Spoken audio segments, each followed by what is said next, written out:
د پی ټی ایم مخکښ مشر محسن داور داسې خبرې وکړې چې د پاکستان په شمول داخلي جاسوسان هم ولړزول او ډېر سخت ووري پرې بل کړ. لیدونکو راځئ چې دغه د موره یو څه وایي. قدرمنو لیدونکو السلام علیکم، وخت مو په خیر.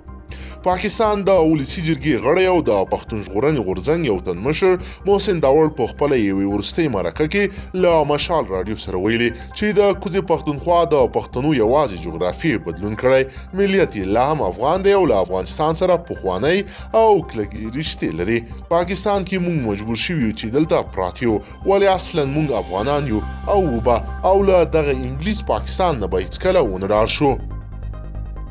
د محسن داور په وینا کله چې پاکستان نو جوړ شوی هم دوی افغانان وو، او کله چې پیښور د هند یوه صوبه وه هغه وخت هم دوی افغانان وو، او د ډیورند د کرښې نه مخکې چې د کوزې پښتونخوا پښتانه د افغانستان حصه وو هم افغانان وو.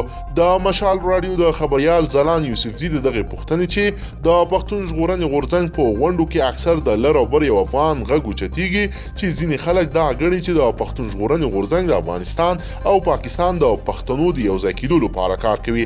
آیا دا رښتیا دی؟ په ځواب کې محسن داور داسې وویل: دا ناره موږ د پښتون ټرین فدریشن نه دا ناره وهو، دا خو کومه نوې ناره نه ده چې مثال یې پی ټي ایم راوړه او یا د دې نه مخکې چې دا غږ اوچت کړی نه و. محسن داور وایي چې د کلنې چې سیاسي شعور ترلاسه کړی او د سیاست په لاره کې د مزل پیل کړی، د لر او بر یو افغان غږ یې اوچت کړی دی. د محسن داور په وینا د جغرافیې بدلیدل د چا ملیت نشي بدلولی. هغه وایي چې که چیرته د انګلستان تابعیت هم واخلي دی به افغان په نامه یادېږي. محسن داور زیاتوي چې له افغان قوم سره ظلم ورته د منلو نه دی او په خلاف به تر مرګه خپل غږ اوچتېږي. ملګرو، د انګلیس توطیو موږ دغه حالت ته راوستیو، موږ سره یې بیل کړو، په منځ کې بارډر راته جوړ کړ.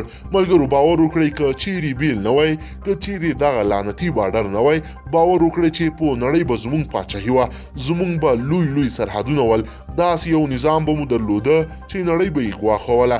کفار ډېر هوښیار دي، دوی پوهیږي چې پښتون آرامه شو نو موږ په خطر کې یو.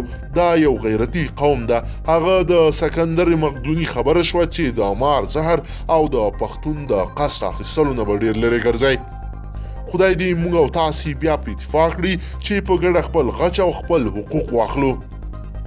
قدرمنو لیدونکو، که چیرې غواړئ چې ورته تازه او مهمو پیښو څخه ځان ډېر په لنډو کې او ژر خبر کړئ، زموږ چینل د سره ضرور سبسکرایب کړئ او ویډیو د سره حتما لایک کړئ. مننه له توجه نه مو.